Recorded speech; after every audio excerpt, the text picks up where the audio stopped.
So, thank you so much. Now that we are complete, again, a warm welcome to all of you to our workshop, EU4 Health and All Programs, Harnessing Synergies for a Resilient Future. And those of you who've attended yesterday's morning session in the Kursaal with Sandra Galina have heard that one of the key challenges at the moment for the Commission is the absorption capacity of funds. We have so many more funds at the moment. You know, we heard about tenfold increase in the EU public health program, but we have also plenty other of programs where member states can draw for health and health-related activity. Just think about the Recovery and Resilience Facility, cohesion funds, and many other actually. So, and Sandra was talking about the problem, do we get enough good, high-quality proposals to spend the money?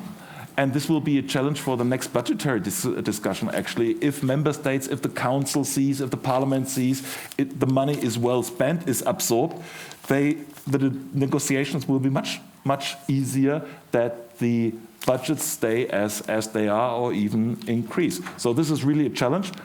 And this workshop is about this challenge, actually, because it's organized by NFP4 Health, which is a joint action of national focal points, which are kind of matchmakers, if I may say so, matchmakers between the EU public health program and stakeholders, eligible partners, organization in countries. So bringing together the calls of the EU4 Health budget program and people and organizations in countries. But today we are zooming in on a particular issue. There's one work package in this joint action, which is jointly run between Austria and Hungary, and it's about synergies, you know, because absorption capacity is not enough, you know, it's not enough to have enough stakeholders, universities, organizations. You need to make sense out of it, and to make sense, you need to combine it. Either you need to combine it with other support from the EU or with funds, activities, existing structures in the countries. And this is what we want to discuss today. You know, we want to zoom in a little bit on some experience, some positive experience, hopefully, you know, hearing about this absorption and these synergies. So, structure is very simple. We will have a little bit of a keynote from Philip Domansky, who is from the EU Commission and in charge of the EU4 Health Program. But before that, the coordinator of the joint action, Giovanni, will give us via video a little welcome note. And after this, we will have a panel discussion and reach out into the audience and take on board your questions. Philip. Giovanni, first you. Giovanni, good morning, how are you? Good morning to everyone, and sorry not to be with you in this beautiful place. And first of all, let me thank the Austrian and Hungarian colleagues for having organized this workshop and find room in the overbooked agenda of Gesundheit, which is very important for us. And let me thank you first, Matthias, which are always supporting us with your quality as a moderator, and all the speakers in particular, but not limited to the Commission and ADIA. Very briefly, our project, as mentioned, is NFP4 Health, is a joint action which was born in the previous program, the third health program, but is now running. And we have the possibility with this joint action to support national focal points of the member states to increase their capacity to grow, to let themselves be more able to support their candidates, their stakeholders in their countries. But this is not enough. For us, the next step is to get synergies, as mentioned. Why? First of all, because we have a new program, the health program, which is much bigger, but it's also much wider than in the past. So that means several topics, several priorities, several actions which are not limited to the classic public health actions.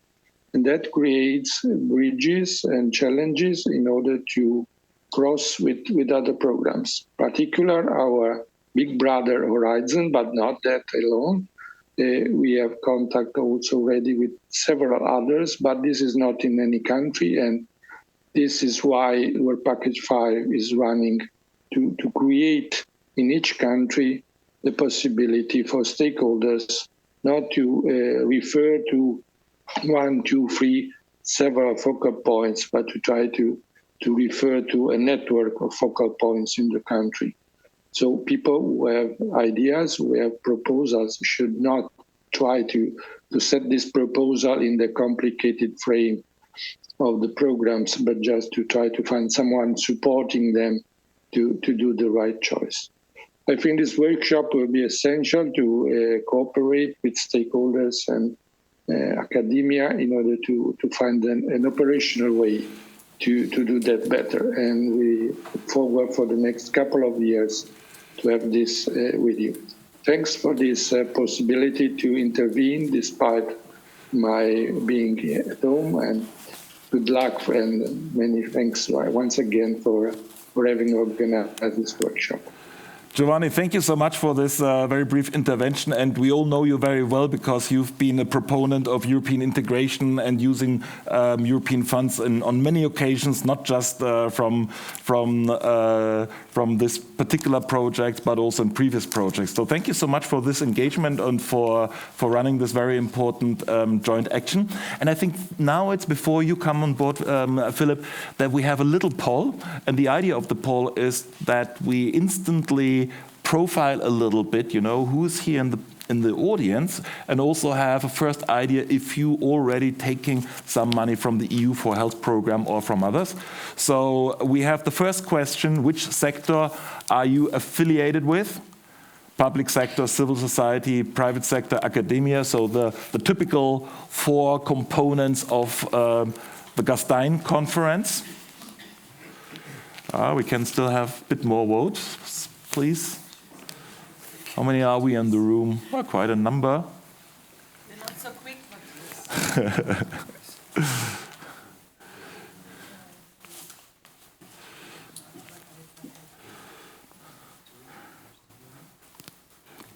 Yeah, but it looks like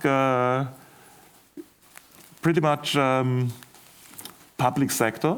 Quite a lot of people from the public sector. I'm surprised not so many academics still sleeping. Yes, Ellie, I want... Okay, you need a quicker phone, I can see that. Okay, 57 people have voted. I think we can go to the second polling question.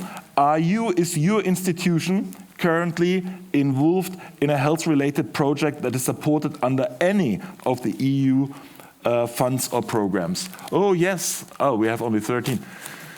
Oh my God, we are talking to the converted. We are maybe we'll.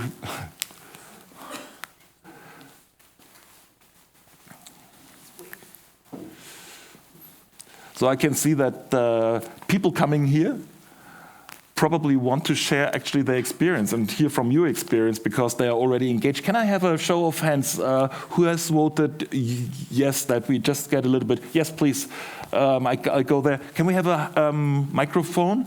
Or you just say, okay, we start here. What program is it? What sort of program you are in? Okay, so we are working at Health Services Management Training Center at West University with Miklos Szocska, and we are involved in various European Union projects like joint actions, right, Horizon projects. At a time we have like 15, 20 EU4 Health, we have like 15, 20 projects, EU projects running at the same time. Excellent. But it's largely science and research based, isn't it? Please, you were... I work for Philips, yeah. So we are engaged in a number of, mostly also research and innovation projects, so under Horizon and also in the Innovative Health Initiative now. So you were one of the few from the private sector, actually, but still involved. Sorry, I can't remember. Where were some more hands? Who's involved in the project? Yes.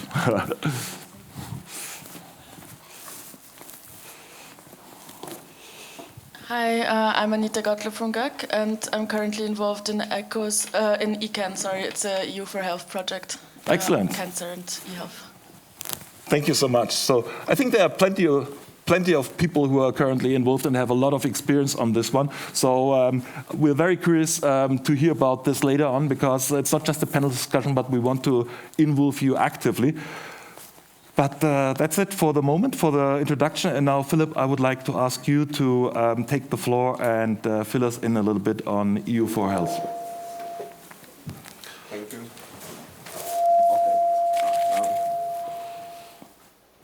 Is it working? Yes. Servus Gastein, good morning. First of all, I'm happy to be here. By the way, it's the first time I'm attending the forum. I see many familiar faces from also my previous stages of my professional career, so the synergies are there already. So as we discussed before the session, I was asked to start with some history of EU4 Health. Looking at the results of the survey, probably I won't say much things that you don't know, but just to recap.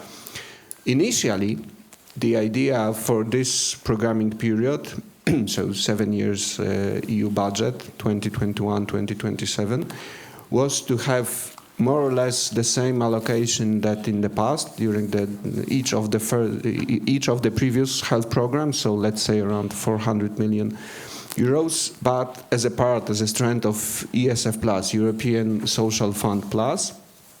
But then the event that is mentioned in Gastein or in general in our world every day, the pandemic started. So it was a matter of weeks or even days when the decision was made to create a standalone program. Initially, Commission's idea was to allocate 9 billion euros to it, not pointing finger at any co-legislator. Then the idea was to diminish the budget to around 1 billion, but obviously it raised many questions. How come during the pandemic the allocation was so much cut to such a great extent? So at the end of the day, we've got 5.3 billion euro, which, as Matthias already said, is more or less 10 times the budget of each of the previous work programs. So really, it's a lot of money. Since the idea of the program was born during the pandemic, apart from pandemic, another term that was used very often was resilience. So obviously, the idea was, first of all, to prepare the health systems for what was going on, but also to help them to be resilient in the face of the pandemic, but also in the face of other crises. So mainly that was the idea of creating the program. The program has 4 general objectives. So the first one is, to put it simply, improve public health, which obviously links with the previous programs. Another one is to protect EU population, EU citizens from cross-border threats to health, as the legislation says. I mean, this is the term. Sometimes it is also called cross-border health threats. Another general objective is to improve access to medicines, to medical devices. And the fourth one is to strengthen health systems. So to make them resilient. And then there are specific objectives, but I won't go into details. So in a nutshell, this is the story, the background of our discussion, the history of the program. We already mentioned synergies, and once again, nothing very new. That the program, to great extent, synergizes, if this is the right term, with Horizon actions, mainly Horizon Europe actions. To put it simply, one can say that Horizon is to create things, to come up with the ideas, and then if they fly, the EU4Health is to scale them up, to popularize them, to make them work in various systems, health systems mainly. But on the other hand, there are maybe not so obvious policies or areas where EU4Health is also, to which EU4Health and the actions are also connected.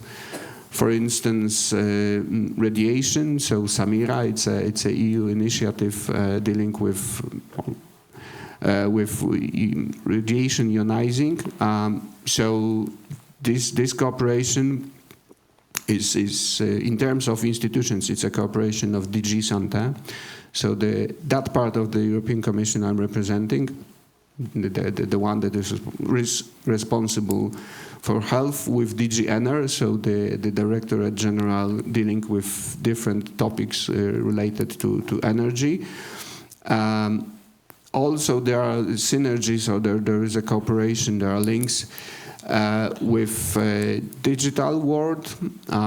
European Health Data Space is probably the name, at least some of you are quite familiar with. So since implementing this concept of health data space, let's be frank, it's costly. It's not only EU4Health that supports it, it's also Digital Europe program, Connecting Europe facility. So in a nutshell, these are the most obvious, I would say, synergies between EU4Health and other programs, other initiatives. Philip, thank you so much. Can I ask you, how do we need to think about this? Is it like DG Santé is meeting and coordinating with DG Research? What is the programming side? You're talking about synergies between these programs. They don't come about by coincidence. They are probably somehow planned. How's the programming cycle working? It depends. I mean, one thing that I haven't mentioned yet is the Europe's Beating Cancer Plan. So it's an initiative, one of the main initiatives of the whole European Commission, starting with our president, Ursula von der Leyen. So this initiative is to not only improve care, cancer or oncological care, which would be mainly for DG Santé, but it's starting with the prevention and promotion. Once again, it's us, I mean DG Santé, but it's also diagnosis, and here DG RTD, the part of the Commission responsible for innovation, steps in with many initiatives financed or supported by Horizon Europe. It's also the matter of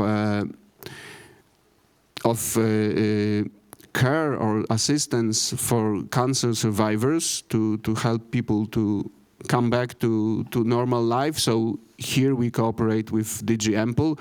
On the other hand, sometimes the synergies, the cooperation happens outside the Commission, I mean at the level of specific programs, specific institutions in the member states, when they come up with the idea of connecting, of joining initiatives, projects financed with different instruments. So that there's no one way, one specific path that all those synergies follow. Okay, thank you so much. And I think we zoom in instantly, to learn a little bit about these synergies and the positive experience made with some of these programs. And we're very happy to have here today Christina Biro from the Hungarian Ministry of Interior. And Christina, you wanted to fill us in on a couple of examples you can share from Hungary. Please, the floor is yours. Thank you very much, Matthias. First of all, I would like to thank you for the opportunity to share with you some of our good examples and experiences connected with the EU health funds and using of the EU health funds. And we are very pleased to be here and to organize together with the Austrian National Institute for Public Health, this session. When I was preparing for this session, I was thinking about where to start the story, and I have to go back just a little bit of time, if you allow me, because Hungary was in a good position already at the beginning of the 2010 years of 2010, because we had a very favorable situation also from a political point of view, and the government has launched actually a comprehensive set of public health measures, and the State Secretary, just in brackets, and the State Secretary and the State Minister of Health, who was leading this process with the great devotion and commitment, just in brackets, sitting next to me actually. Sorry for that. I couldn't leave this out. So we had a comprehensive set of measures in public health, and I would just like to name a few which were already resulting in a kind of establishing a kind of a resilience of the health system from a public health point of view. So we just would like to name a few. The public health product tax, which was really outstanding at that time, and Hungary was a pioneer in introducing that, but also the school catering and the hospital catering reform, the trans fatty acid ban, which Hungary was the third one actually in the EU that introduced this legislation, smoking cessation, and many, many more. So what I would like to say that at that time, when we benefited the EU funds in that third program, EU health program, those times we were more like aiming to share our best practices with the other member states. So that was the first actually layer of our participation. And later on, a huge digitalization started in the health system, and the electronic health data space was created because before that there were just local and not incorporated IT developments in the health sector. So it was a huge change, and also the pandemic actually brought new needs and special needs for more digitalization in the health sector. So in those times, our participation in the EU health program and the EU funds, using EU funds, was in a different. From a different aspect, was more like a real knowledge transfer for our national experts. So it was already, the best practices were shared already before that time, but we could benefit from the EU funds from another point of view. So we had a real knowledge transfer from the other member states' experiences and best practices. So that was a different kind of approach that we used before the pandemic started. So it's not only that you say it was useful to have the money, but it also helped to change things in the countries and to advance things, advance the agendas of your government, of public health in the country. Of course, we had a basal, state situation that we could actually lean on and base on, but also we could use these funds for further develop the infrastructural changes that have been already started previously before we started to use these funds. So these were useful from that perspective. I would like just to mention two specific examples by using these EU funds. One of them is the vaccine joint procurement that Hungary has participated from the beginning in 2020, when the COVID pandemic just started and spreading around in Europe. This vaccine procurement it's a kind of classical joint action that was launched by the Commission, and all the member states were on board actually. So it was a real demand from all the member states in spirit of solidarity and unanimity. We were on board, and the Hungarian government has paid really a lot of attention to provide for the Hungarians a quick access and equal access to the COVID vaccine. So that was a very important task of the government to do a lot of efforts to provide this equal access and in a high amount for the Hungarian population COVID vaccines. So we participated in this EU joint procurement, vaccine joint procurement from the beginning, and it was just one pillar that the Hungarian government actually based on its vaccine strategy, because we also use other sources for providing the population the COVID vaccine. So we use other sources, not only the joint EU procurement mechanism. So these were the two pillars that we based our vaccine strategy on, and it was very, very useful for us, also benefiting from the joint procurement, EU joint procurement of the COVID vaccines, because actually Hungary during the first wave and in the primary vaccination scheme, we really reached very quickly the quite high percentage and vaccine coverage, more than 50% quite soon actually, and it was quite outstanding at the time. So it was a really huge benefit that we could take out from the joint procurement. Can I ask you something, Christina? We heard from Philip here that the aims of the program is strengthening public health, protect from cross-border threats, improving access and strengthening the resilience of health systems. Do you feel that the funds are really contributing to these aims? I understand that they are very useful and you do a lot of very useful things with it, but do they contribute to these program aims? Sure. Yeah. You need to know. Just Sandra also mentioned yesterday that it's very important to use them in a wise manner. The funds. So we actually had a board, and the task force who also were participating in the planning also and in the decisions for which areas actually the funds were used in. So I think. It was also very useful because at that time we needed really quick responses, urgent responses, and we made a planning before a little bit in advance, just to be able to give this quick responses. But the funds were very, very useful. And I also understood from what you said earlier, Christina, that for you it is important that you have quite a long history and that there are established structures, dealing with all these programs and projects, and that you have stakeholders already in the country that can take on the task. That's the case, and you were talking about almost 10 or even more years of this sort of history. Yeah, and what I would like to mention also to highlight that, as you mentioned it before, that there are different levels of synergies that we can use. As a member state, we can benefit from synergies. There are synergies, horizontal ones between the EU programs like Horizon and the EU health programs, but also the synergies that we use were very, the other fall into another type between the central EU funds and the national initiatives. There is also a strong synergy, and if you find that space actually, that is very useful, and in the vaccine procurement we use that kind of synergy. Very good. Christina, thank you so much. I'm sure we're coming back to you when we have the questions from the audience.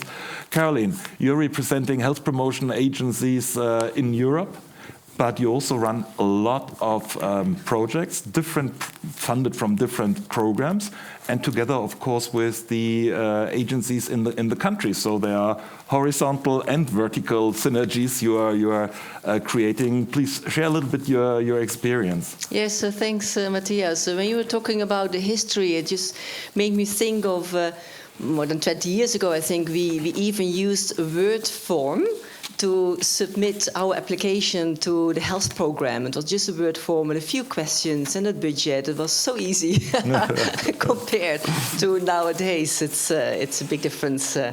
But indeed, we are a partnership of national public health institutes, and we mainly work on tackling health inequalities. And that pushes us to look at different DGs, different policy areas, different funding streams in order to be able to deal indeed and to work on the social determinants of health. So we are really very pleased that we are getting our core operating funding from DG Social Affairs, from the European Social Fund ESF Plus, and specifically from the EASY program, which is the European program for employment and social innovation. And that allows us to then look for complementary funding through other funding programs. And I must say that I really regret that the EU4 Health program does not offer a similar opportunity for other health NGOs because they do not have the opportunity to have a multi-annual funding program to allow them to have that stable base and then to look for other funds. Unfortunately, with the EASY program under which we work for the social equity and the social determinants, that helps us.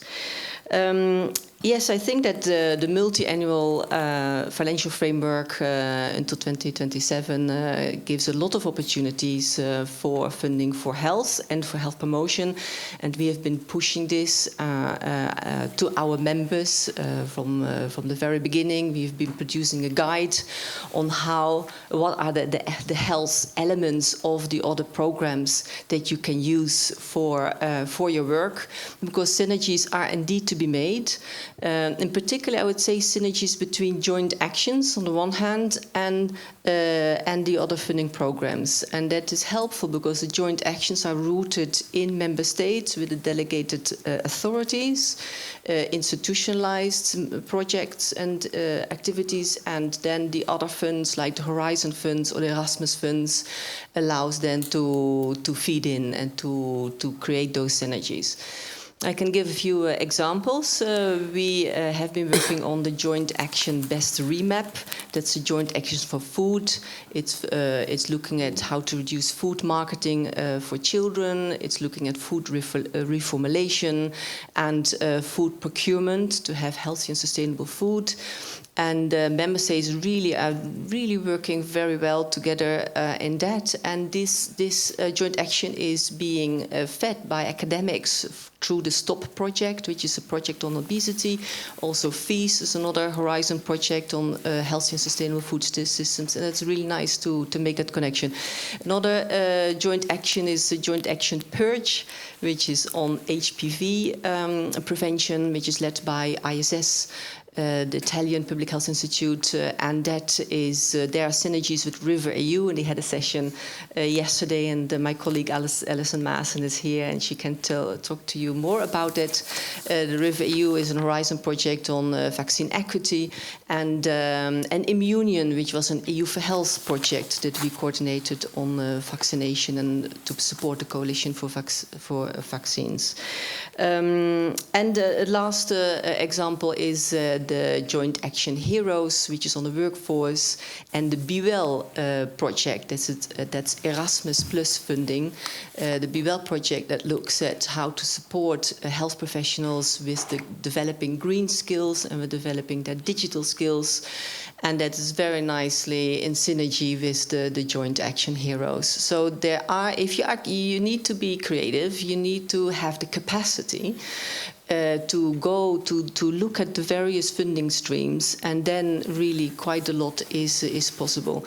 In terms of capacity, I wanted to say we see there are inequalities in the ability to access these funds. We have been doing capacity building in the EuroHealthNet to allow everyone to encourage everyone to facilitate and help everyone to access these funds. But I think there is a job for the Commission to see how they can do that better. And indeed also the absorption capacity that Sandra Kalina was talking about, because we feel that due to COVID and due to the fact that there's a tenfold increase in the EU4Health program, for us it felt like a tsunami of funds. Everyone was thinking, okay, we need to have the money, the staff, the people, and the infrastructure in order to do it all. And I'm just very concerned that in a few years, when this money has dried up, how are we going to sustain all these projects and activities and all the people that have been put in place?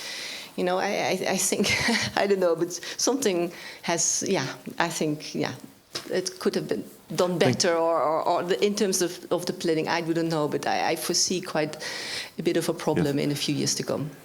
Coming back to your experience with, you represent many member states and their health promotion agencies, and of course they're quite different in design and how big and how large they are, and you have a lot of experience attracting these funds and managing these funds.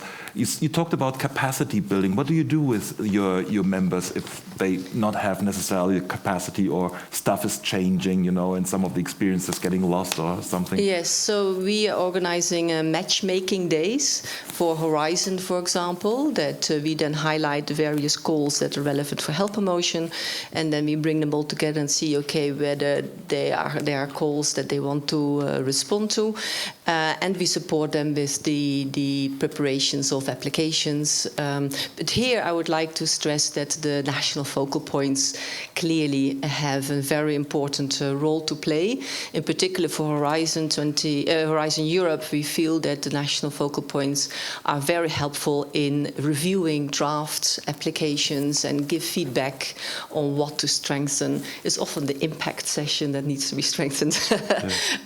So here I would really stress that I'm really pleased for this joint action of the national focal points, and that there's a lot of potential for the national focal points, not only for the Horizon but also for EU for Health, and all various contact points for the child guarantee, for example, to provide that support. Maybe if I can say one more thing, today actually we are launching our directory on national focal points. So we saw there are many national contact points or focal points, however you call it, from the different funding programs, but also the COST program and the childhood program, the semester offices, and we bring them together in one directory. It's all publicly available information, but if we bring them together in that way, we facilitate, particularly for our members, but it is also for open for the public, the contact details for the people to help you to give the support that you would need.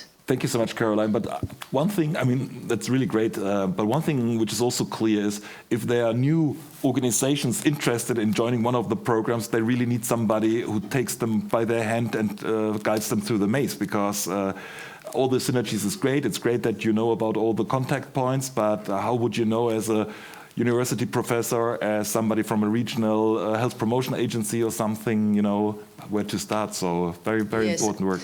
Yeah, and generally I think that is one of the biggest barriers, that there is not such easy overview, even for us. You know, the overview is not there. I mean, within the programs, there is no real overview. Okay, all of the different projects that are out there. In Horizon Europe, they are now encouraging a similar project to cluster, to work together in clusters of projects. So we are part of one cluster of nature-based health solutions, which is nice. But getting that overview is very hard. I think even within the Commission, there's not always an overview of what RTD is doing, what Santé is doing, and what DG Regio is doing, because sometimes we see quite some calls that are overlapping. Thanks a lot, Caroline. And now it's my great pleasure to ask Miklos Žaška to come on board. Miklos, you've seen it from both sides as a policymaker when you were Secretary of State for Health, but now also as a leading academic in Hungary, running a center, health economics, and we heard that you have plenty of projects running. Please. Simply our existence is based on an EU project. We started with the Tempus JEP, you know, and we grew out of the changes. Before that, there was no such thing as management education in Hungary. Yeah. So we can thank our existence. And that logged us into the international network. And then later, the institutionalization was a World Bank fund. Mihály Kökény, he was one of the ministers supporting that stuff, sitting in the fourth row. And you know, so we institutionalized. And you know, we come to Gastein because we save so many air miles, because here we meet all our partners and we join our forces and we join initiatives. So thanks, Gög, for organizing this platform. And you know, and I see good and bad practices either.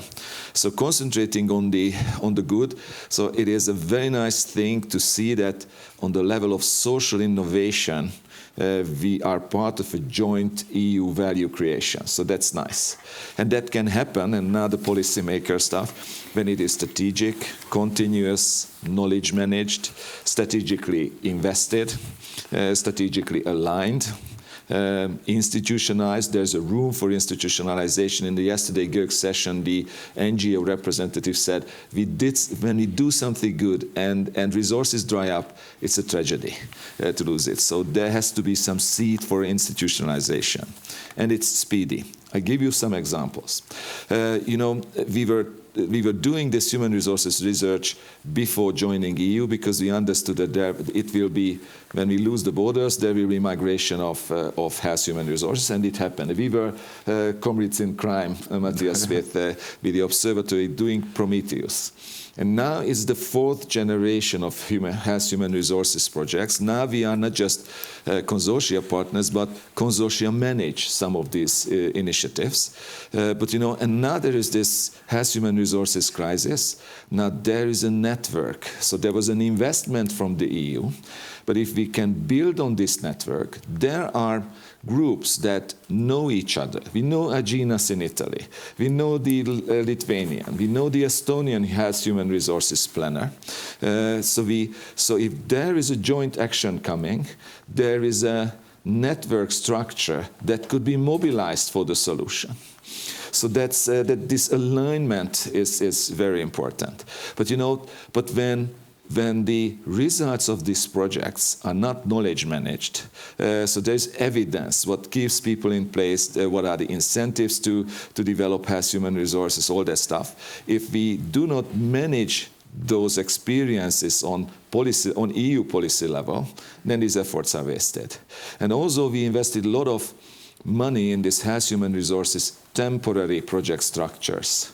I think we should have also strategically invested in a joint national health human resources database.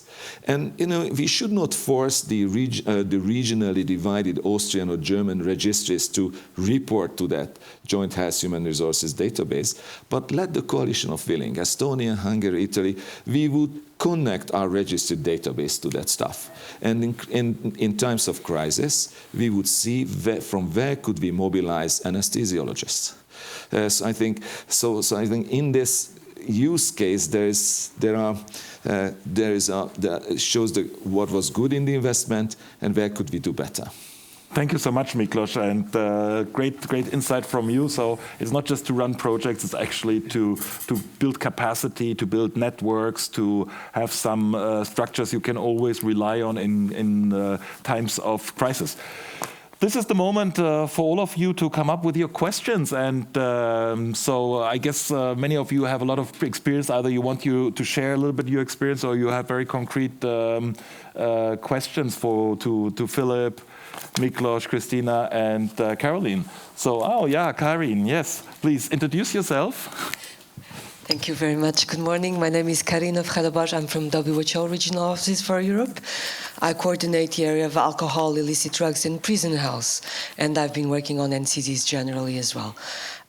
First of all, to say that we all also have a strong partnership. Dr. Hans Kluge has spoken yesterday on the importance of the partnership with the Commission, and we have been for the alcohol. I mean, you asked about the experience. We have been fortunate to have after a period where there was no funding for support to the member states, and the EU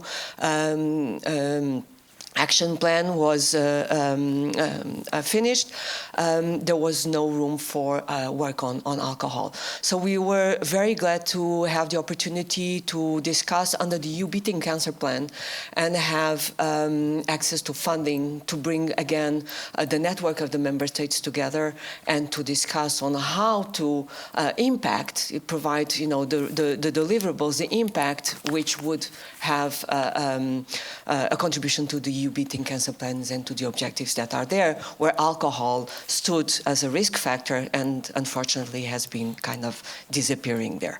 But we will be organizing a session tomorrow on alcohol labeling, a very important topic for member states who decided to move ahead with this policy option. So we're very grateful to the Commission to have this. What we have learned, and throughout all the years that I've been working with these projects, is a little bit. I would like to re-emphasize what Miklos was saying, which is, best practices are important, but if they do not translate into the strategic thinking, into the policy policy arena, then they are basically lost. So we invest in things that basically get lost, and WHO has been working to really ensure that we translate the evidence into the impact into the policies, so making this bridge. For prisons, we have not been able to do that.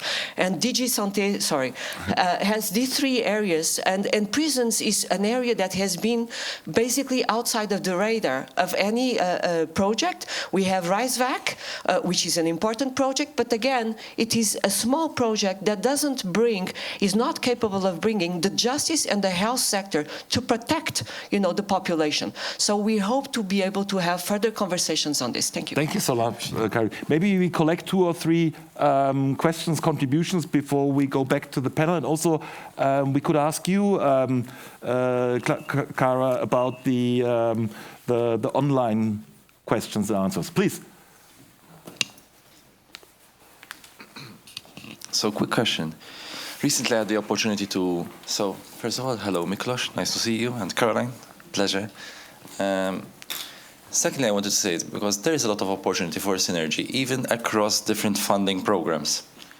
So, about last year, I was involved in an international planetary health conference in Andorra, and we were actually talking about joining up, for example, something like the EU Green Deal with an EU4 health program.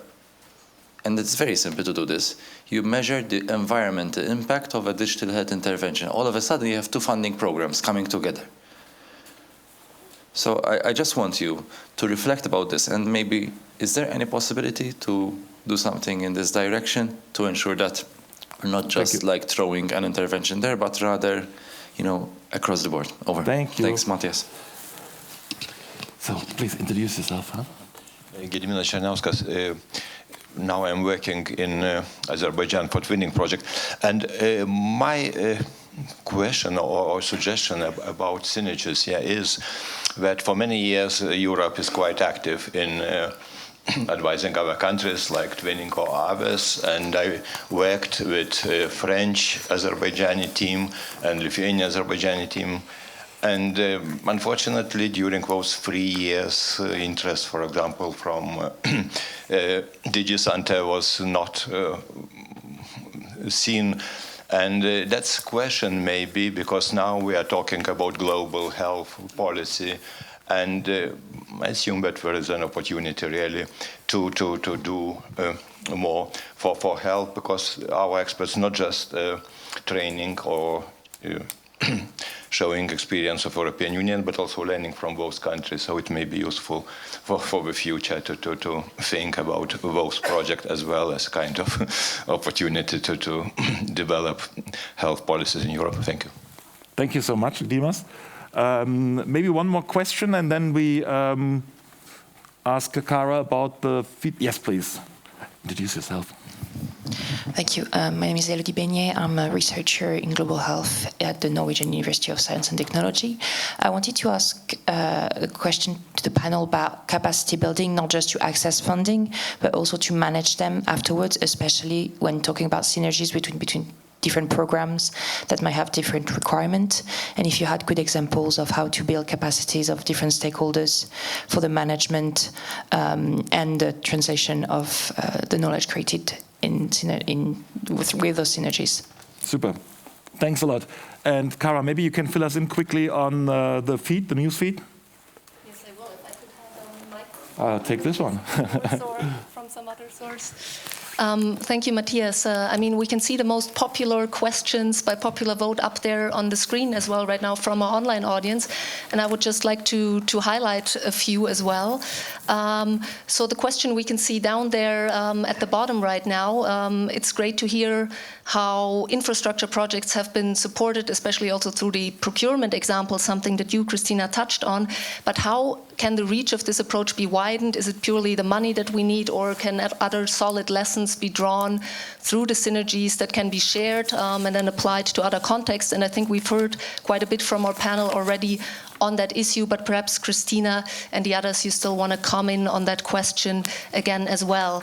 And then there's one question at the top that I would also actually like to comment on. Where is it again? Do organizations prioritize capacity to access these funds, and what future steps are built into the EU4Health program to ensure equity across project and member state access? And there, myself, as the national focal point for EU4Health in Austria, I would just like to call back a bit to what Carolyn already mentioned and promote a bit as well the services of the NFPs, because indeed precisely the national focal points in each country are designated to help our national stakeholders, all institutions in our country, to navigate not just the EU4Health, but also in many cases the other programs, as we work very closely with our counterparts, for example, in the Horizon program and other programs with the other NCPs in our countries. So to this question, my plea to the audience today would be to please get in touch with your EU4Health national focal point in your country if you're interested in accessing EU4Health funding, or even in finding out if other programs may be right for you. If you do not know who your national focal point for EU4Health is at the moment, there's of course a handy list online by HEDEA, and of course we've heard Carolyn and her organization are also helping to map that.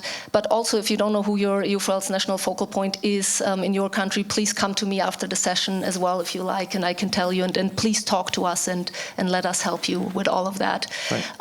And then just one very last question to highlight, Matthias, perhaps a bit of a provocative future-facing one. We see it here, it's the second one up top, and maybe some of the panelists want to comment on that as well, or actually the first one up top.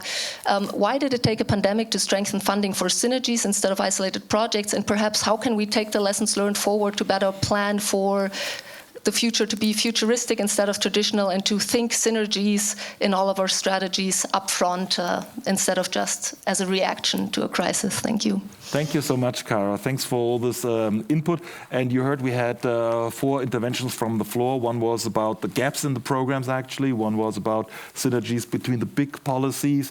One was the experience from Azerbaijan. And then from Elodie, the question on how to build actually capacity. Can we go this order? Philip, you start, Miklos, Christina, and then Caroline? Okay, so should I comment on any specific what you question? feel best suited to comment on? So maybe about those big policies. So there is one health approach, which is one of the guidances, or it guides Commission's approach to health. So it's not only human health, but also animal health and the planetary or environmental health. We try to merge them. For instance, the pharmaceutical strategy that was announced some time ago looks not only to access to medicines, but also has this environmental dimension, which is becoming more and more important. So the fact that production of medicines and also use of medicines has negative impact on the environment. So with this strategy, we propose to tackle this angle as well. So there are synergies.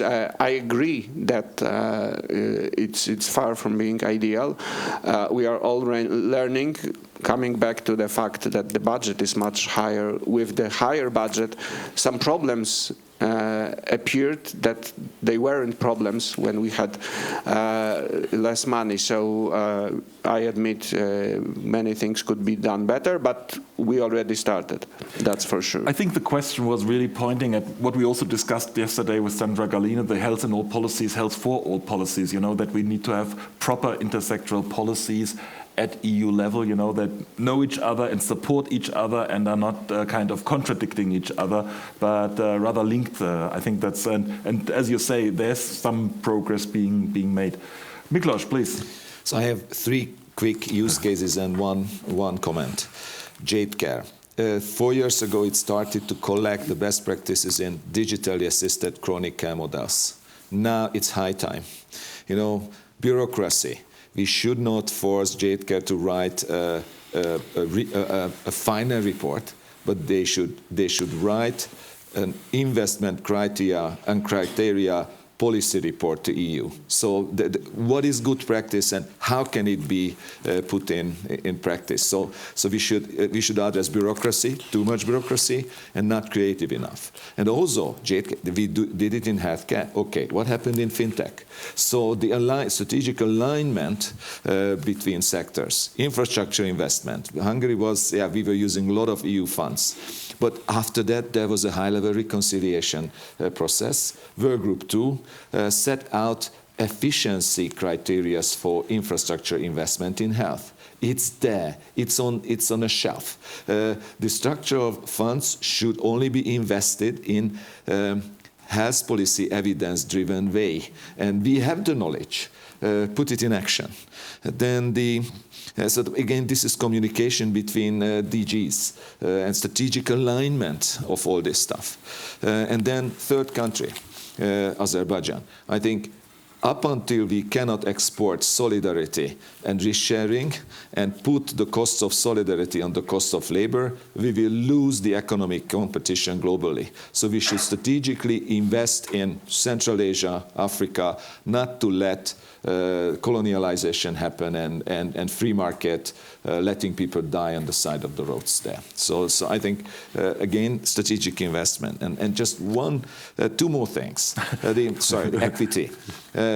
Horizon is inequitable if you look on the distribution of funds. EU4 Health is a much more equitable playground. And I really thank the administration and all the partners that are working for it. But you know, the money, the salary. So we are working in projects where some of the partners employees who are working on the creation of the exact same value, they earn 10 times more than us. So there, I think it's maybe the brick has different price when we are building, but when we are creating the same value, that should be the same, or we should minimize the gap between the earning, because that could stabilize the value creation institutions. And last very brief point, Miklos. Yeah, I'm fine. Okay, I'm done. Okay, thanks a lot. Done. I'm sorry to be that. But I share your agony with report writing, Christina. Thank you. I would like to respond to sustainability is a key, and I know that, of course, these funds offer an acute response and solution for the public health threats at that moment when they are used, but also they are meant, of course, to offer a long-term solution. So if sustainability is maintained, I think it's really important, and it's very good that these EU funds have a lot of continuity. The best remap was mentioned, and the Prevent NCDs is the continuation of this program, and also GEMRI 1 and 2 against antimicrobial resistance and the healthcare-associated infections. But I think we also need to bear in mind that member states also need to find their own sources and create alternative financial mechanisms, also to not just to rely on the EU funds, but also to create their own national sustainable financial mechanisms. And the other thing is the stakeholder capacity building. We are quite new in our function of being a national focal point for EU4 Health programs in Hungary. We're doing it for a year now, and we are really learning by working every day. And this joint action, which is strengthening the synergies between the national focal points, is really useful for us, because we learn how to, and have tips and good examples how to involve more the stakeholders on the national level. Because what we see in Hungary, there are a lot of governmental institutions take part in these EU funds and benefit from those, but we really have to widen, the stakeholder platform, and we have to learn how to involve them and how to make visible actually these synergies for them. Because sometimes I feel that this is a barrier that they have. They don't know, they are not aware of the possibilities and the tools and the synergy possibilities that they can use. So we have to work on that. More visibility is one of the aims of this workshop today. Please, Caroline. Thanks, and maybe to follow up on your point, it's not only more visibility, but also allow other stakeholders to participate in the joint actions, because the joint action Prevent NCDs is the joint actions that's getting 75 million euros, but doesn't allow for universities or NGOs to participate, and that's a real pity, because I think with the synergies it's important to have more partners on board. And the point that was made about alcohol, it will be addressed in this joint action, but I do think that the EU for Health program should invest more in health promotion measures. The idea is that 20% of the EU for Health program goes into health promotion and disease prevention, but in reality, if you look where the money goes, it does not go there. So I'm quite concerned also for next year program, for example. Just my last comment is also a bit building on what you said about member states working on their own sustainable financing structures, but also for member states to make sure that health is within the cohesion funds policies, for example, so that the managing authorities that manage the structural funds and the European Social Fund, that health is embedded in those projects, in those programs. The same for the Recovery and Resilience Funds, but that was already done 2 years ago. I mean, health was there, better in some countries than in other countries, but really for the authorities in member states, make sure that health indeed is included in these funding programs at the national level.